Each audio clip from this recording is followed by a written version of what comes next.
What is a real estate developer doing at TEDx? I know you were thinking that, and that's good because I'm thinking it too. Boundless, beyond the status quo, something amazing, something collaborative. When it's applied to my discipline, it can produce amazing results. This is Timber Sky. Timber Sky has been described as the finest dark skies compliant master plan in the United States. It's in Flagstaff, Arizona, which was the first international dark skies community, the first place where those standards began to spread across the world, the preservation of the dark skies. When we started working in Flagstaff, I didn't know anything about dark skies, but in listening to the community and meeting astronomers and observatories, we began to create a development that was sensitive to how we could preserve for not only this generation, but generations to come, the very important preservation of the dark skies. In many ways, it's just a standard development, but we worked closely with the finest dark skies lighting folks in the country that happen to reside in Flagstaff to create lighting design standards that are now becoming the model for the Department of Defense for all development that's around military-sensitive areas. This is Uptown Plaza. This isn't what it looked like in 1955. In 1955, Del Webb had just built this beautiful red brick Central Phoenix retail location. But in the ensuing years, it had fallen on hard times and years of stucco. Right? It's Phoenix. When in doubt, stucco. And that's exactly what happened. And some amazing things from the 50s were covered up. We didn't even know they were there anymore.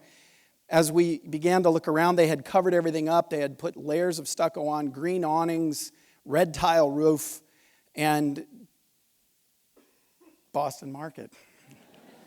That's hard. We transformed it to this.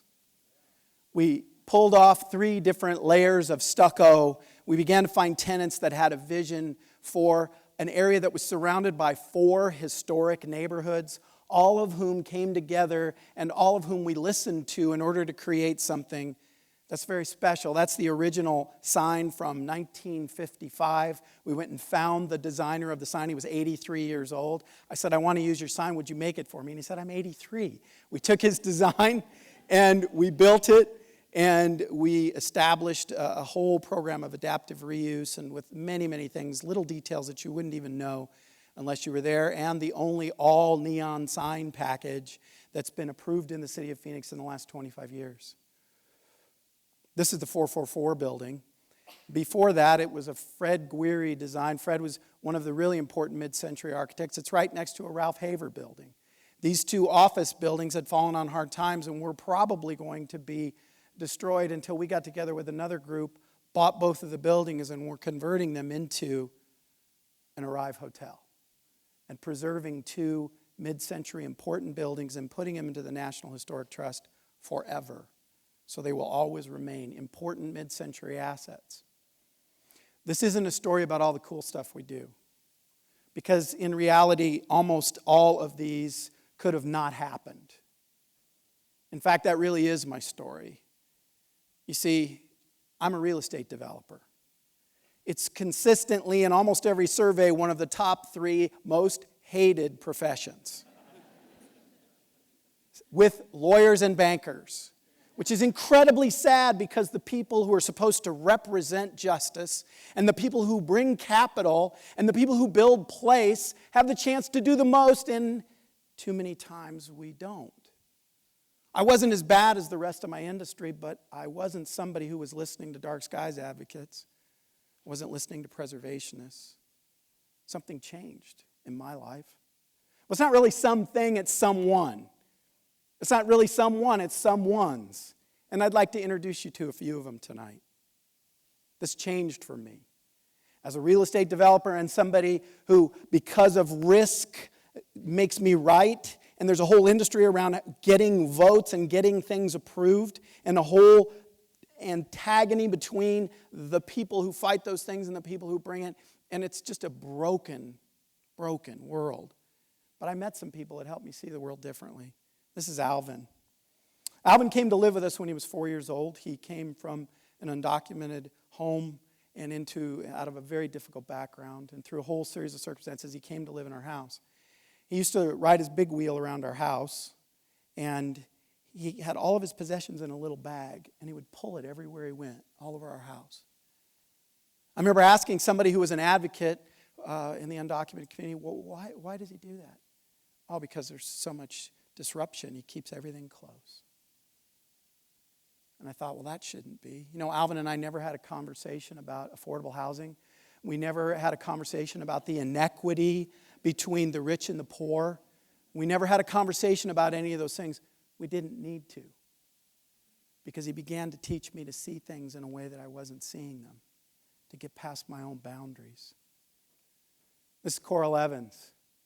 You're going to hear a lot about Coral Evans in the years to come, I think. She is a force of nature. She is the mayor of Flagstaff, Arizona. When I met her many years ago, she was an African-American community organizer, and I was an over 50 white real estate developer. That's as far apart as you can get on the spectrum. And one day I asked Coral, would you take me on a tour of the South Side? Coral grew up on the South Side. She's third generation. The first generation in the South Side of Flagstaff were African-American lumberjacks, and all the racism and all the other things that they faced. And so she took me on a tour of the South Side, and we walked around. She introduced me to people, and she showed me things that mattered. And she told me stories, and one of the stories she told me was decades ago, the people on the north side of the tracks, it's always the people on the north side of the tracks, made decisions about where to route the Rio to Flag, and they routed it down through the south side. So that whole area became a floodplain. And took the floodplain off the north side and moved to the south side. Well, that was great for them, but so bad for these people, because to this day, those people still live in a floodplain, which means generationally poor people can't get to their equity because they live in a floodplain, and they can't fix their homes because they'd have to do too much to do something about it. That's a justice issue. And she taught me stuff about that. And she's now one of my closest friends, which is weird, right? You can't be friends with an elected official. That's what the boundary rules are. That's not what boundless rules are. This is John Graham. John Graham is an environmentalist. He's an activist. He's where I joke, he's where development projects in northern Arizona go to die. John opposed a huge project that was well funded and lawyered up and on every front ready to go, and he opposed him, and he won. And Coral introduced me to him, and he was totally dubious. You're a real estate developer. There can be nothing good in you. But he gave me the grace to build a friendship and a relationship with him, and he began to introduce me to his friends. And so he'd take me to the Friends of the Rio meeting, or the Grand Canyon Trust meeting, or the Sierra Club meeting, and he would introduce me, and he always introduced me this way. This is my friend Walter. He's a developer. But he listens. And I'm not sure I was listening at that time, but he was showing me grace, and I was learning to listen. It was John that introduced me to Chris Luganbuehl, who was the civilian director of the Naval Observatory in Flagstaff, who's also the world's leading authority on dark skies lighting. And I said, Chris, write the standards for timber sky, and he did. And so we have an amazing design because somebody took the time to listen. You see, I'm in an industry that has huge boundaries. We don't have to listen. We have lawyers. We have power. We elect people. And so all those boundaries get built, and we go rolling through life, not doing anything boundless. But those people began to help me see a different world, a different opportunity. You know, that doesn't just apply to my industry of development. It applies to everything. We have never been more polarized. We have never been at a place where we vilify more, and we simply point out people that are different, draw a line, and have nothing to do with them. It's very seldom that I get to speak to an audience like this that is at least reasonably interested and not mad at me.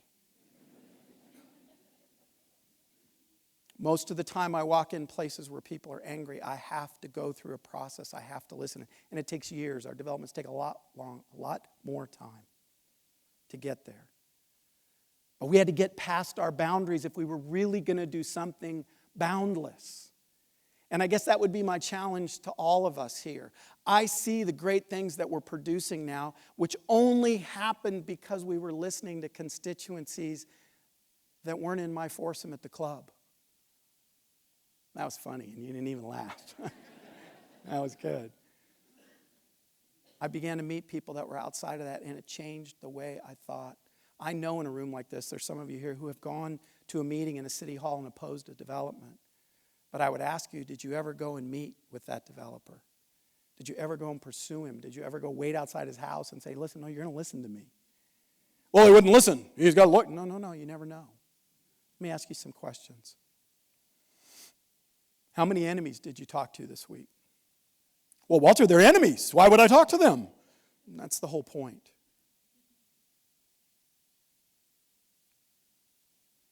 How many people totally different than you are in your life? How many people of the opposition are in your world that you're listening to, that you have a relationship with, that you're trying to find something good about them? Do you seek out places to listen? I was forced to go into places to listen, to hear people I would never hear before. I didn't know there was a thing preserving prairie dogs, but I met those folks and we preserved the prairie dogs. I didn't know they were there, but I sought out those people to listen to. Where are you building boundaries? In my world, age and success build boundaries every single day.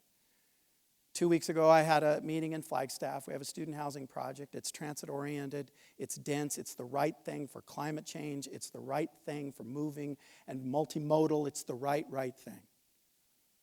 But there are people that oppose, and there were people in the meeting, and they're attacking me hard, and they're attacking me personally. And the meeting ended, and everybody dispersed, my little cadre of folks and their little cadre, and my people left. And I was standing there, and I was 20 yards from the exit of City Hall and 12 feet to the group of people that didn't want to talk to me.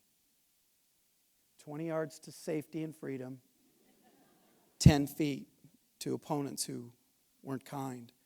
I walked those 10 feet. After an hour and a half, they thought maybe they might have coffee with me. We didn't change the world, but we started a conversation. That can be true for all of us. We'll never get to boundless until we get past our boundaries. Thank you.